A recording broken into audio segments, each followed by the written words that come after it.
కాకపోతే ఇప్పుడు ఈ చెత్తలో మీరు ఏరుకోవడం వల్ల మీకు దోమలు గరిచి కానీ ఈగలు గరిచి ఏమైనా హెల్త్ ఇష్యూస్ వస్తాయి కదా. వస్తాయి. మరి అప్పుడు పరిస్థితి ఏంది? భగవంతున్నాడు భగవంతుని మీద భారం వేసి చేస్తున్నాం పని. అంత పొట్ట తిప్పల కోసం ఎవరు కష్టపడ్డా? పొట్టకి. ఎంతమంది మీకు పిల్లలు? నాకు 2 బిడ్డలు 2 కొడుకులు. 2 బిడ్డలు 2 కొడుకులు. పెళ్ళి అయిపోయినాయా? అన్ని అందరికి అయిపోయినాయి. అందరికి అయిపోయినాయి. మరి హ్యాపీగా వాళ్ళ దగ్గరికి వెళ్ళి నువ్వు ఉండొచ్చు కదా శుభ్రంగా. వాళ్ళు తాగద్దు అంటున్నారు. వాళ్ళు తాగొద్దు అంటారు. నువ్వు ఈ పనికి అలవాటు పడి తాగినావు. మరి తాగడం వల్ల ఆరోగ్యం కూడా ఖరాబ్ అయిపోద్ది కదా. ఉన్నది చెప్తున్నాను, నేనేం తప్పని లేదు. ఓకే, రోజుకు ఒక 500-600 నుండి సంపాదించడానికి కాక మాత్రం తాగుడుకు బానిస అయిపోయి పొద్దున్నే ఇంత మందు మాత్రం తాగుతాని చెప్తుండు మోమాట లేకుండా. చేయి పని చేయదు, ఇక ఏ పని చేయలేకపోతున్నారట. పొద్దున్నే ఒక 500 నుండి ఒక 600 మాత్రం సంపాదించుకుంటా. నేను ఒక 100 రూపాయలు పెట్టి మాత్రం తాగుతావు. 100 పెడతావు, 200 పెడతావు ఖర్చు? 200 పెడతా.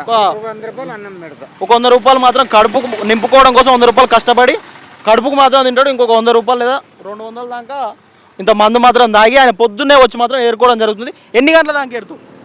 6 గంటల నుండి 8 గంటల రాత్రి 8 గంటల వరకు ఎరుతా.